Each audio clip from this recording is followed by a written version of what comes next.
You're good.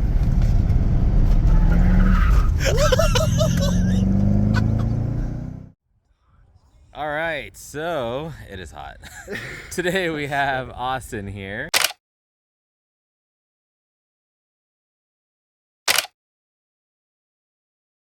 So Austin is part of Flywheel Films, which I will link. If you don't follow them, they make some fun videos and cool content, especially if you're a Miata owner or a Fiesta ST owner.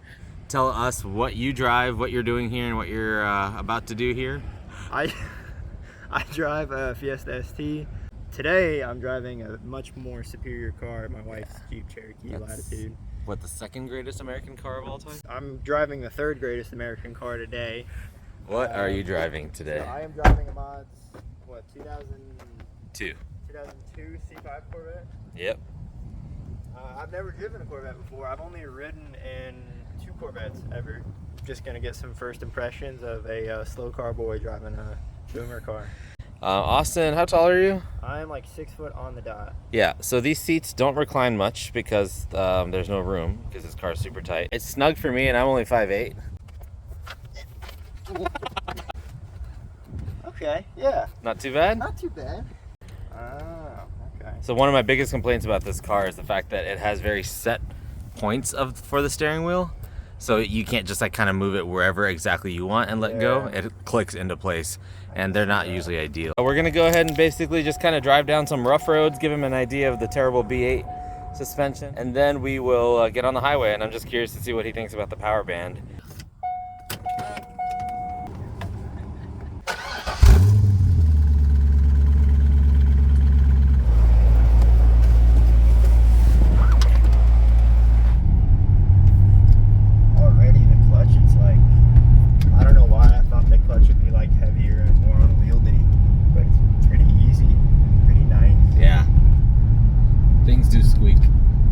Mostly this thing right here. I think they just take it apart and tighten it. Nothing else really with the seat squeak because of the material, but the stock ones didn't use to. So this is on these cars, you can just rag the shit out of this thing.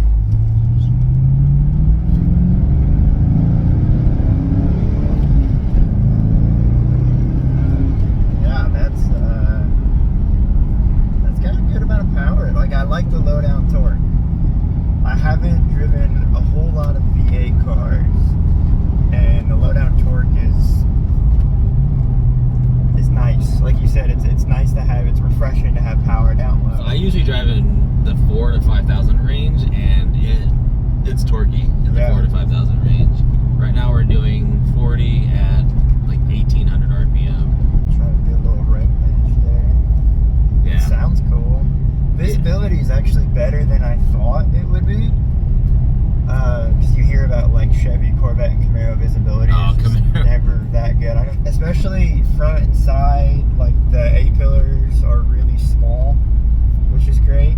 You have the nice big back window that you can see out of. So visibility is great. Ergonomics are actually like really comfortable. Yeah. Like the shifter's in a great position.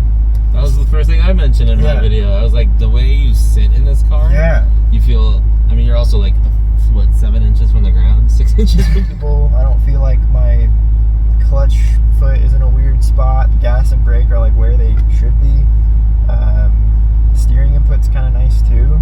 I'm curious to see how it will handle that speed. And the shifter's interesting. It's like, I don't know why it's more direct than I thought it would be for a 20-year-old Corvette. I really thought the shifts would be, I don't know, not quite as like nice, but they're pretty. It's a fairly notchy transmission, which is, and it doesn't clunk. Yeah, there's no clunkiness. I also really like the heads-up display. Like, that's so cool. I've only driven like a few cars that have heads-up display, and the fact that this is 20 years old and it's got like a working heads-up display is really cool. Yeah. The brakes are like surprisingly very responsive too. I thought I'd have to be pressing the pedal pretty hard to get some feedback. I don't know why I just have all these like not great assumptions about like how Chevy would set stuff up in the early 2000s. The interior is deceiving because I mean my interior is in good shape, but it is ugly. I mean, there's no doubt that the C5 has a pretty ugly interior, but very functional. Like you can tell they thought about the ergonomics of it. And if you like feather it now, like it's pretty responsive.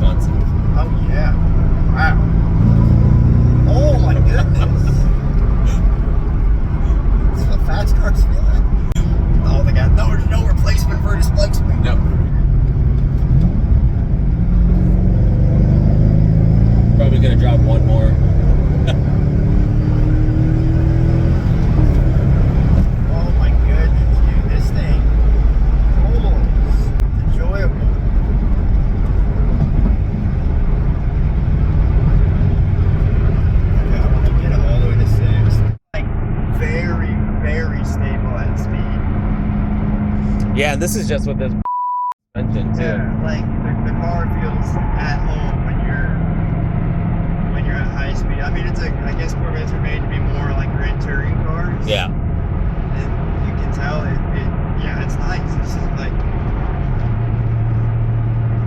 and the suspension is way better highway. What maybe meets your negative expectation? Or? I think noise. It's very loud in here. Loud. And I was thinking that Corvette being like, for the time, probably the most expensive car that Chevy sold, I would have hoped for it to be, in a Grand Touring car, I would have hoped for it to be a little bit quieter. I have the hatch, I have the hardtop, and then I also have seals that are 20 years old. Yeah. Road noise is still pretty bad. Yeah. I'd say that. I mean, outside of that, I expected the interior not be great, and it's not, but it's not like a deal breaker. Yeah. Like, it's still, I would not discount this car if you're considering it because of the interior. Just because you don't buy a Corvette, this age Corvette for the interior, you buy it for the driving experience. And so far, that has exceeded my expectation by quite a bit. Cool.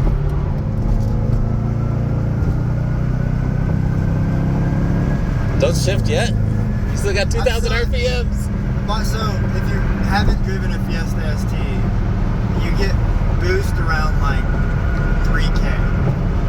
It's very low in the rev range, and then it falls on its face. So there's no point in riding the gears out because you're not your max power is lower in the rev range. So I'm just used to short shifting, which is sad. Get out of the way. I gotta get to the New Balance outlet store. Shift down one. Let's see if you can pass this guy. It growls, dude. Boogies. It just feels wrong to be in third gear on the highway. Like, it feels so wrong. Like, you tell me to shift down, I'm like, no. My brain is just not wanting to allow that.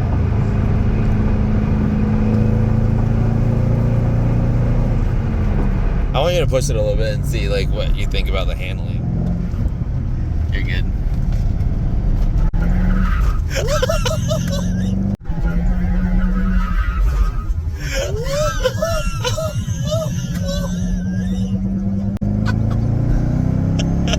I was expecting Miata levels of grip there. I shit myself. And that's how Mustangs crash, leaving cars and coffee. Jeez, that was, I'm awake, oh my god. Yeah, imagine this thing on a track, man. Dude, that would be nuts. No, this is like, the handling is a lot sharper.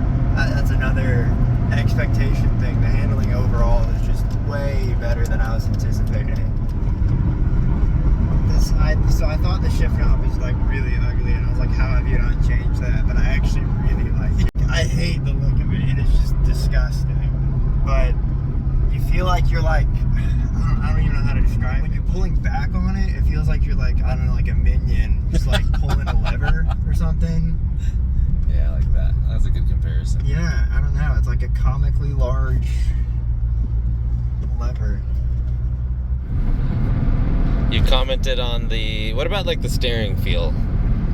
I mean, it's more responsive and more direct than I thought it would be. I was expecting it to be like real, like soft and cushy, and it's not. Like, I'm not gonna put it like Miata or Fiesta level because it's not quite that good, but it's not as far off as I thought it would be. I actually like the steering wheel itself a lot. It's also one of those like, it's ugly and I don't want to like it. It's got nice thickness to it. It's confidence inspiring, makes me think I can take corners faster than I can, you know? That's proven.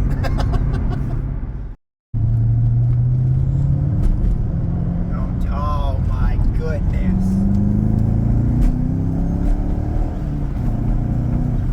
Gee, the torque is insane. My goodness.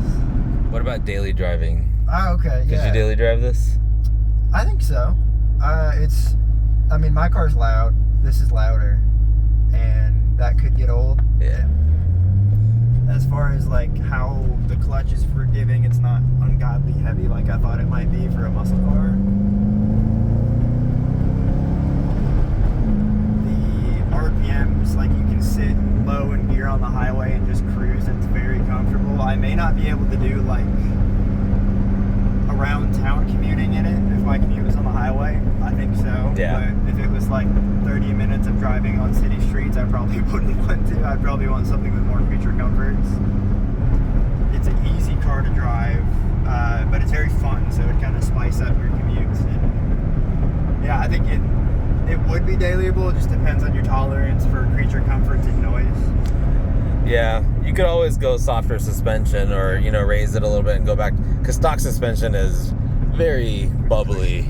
It's bubbly, yeah, but the amount of room, It's massive amounts of room. Too. Yeah, like I mean, it is only 2 seats, so that's kind of a bummer if you need more space. Yeah. But as far as practicality, like for road trips, if it was just me and one other person going on a road trip, and I wanted to enjoy fun roads when I got there, I would absolutely take this on a road trip. You got plenty of room for luggage in the back. It does pretty well on gas at speed. This needs to be the title music. I need you to have a mullet. I wish I had a one. Kidding me?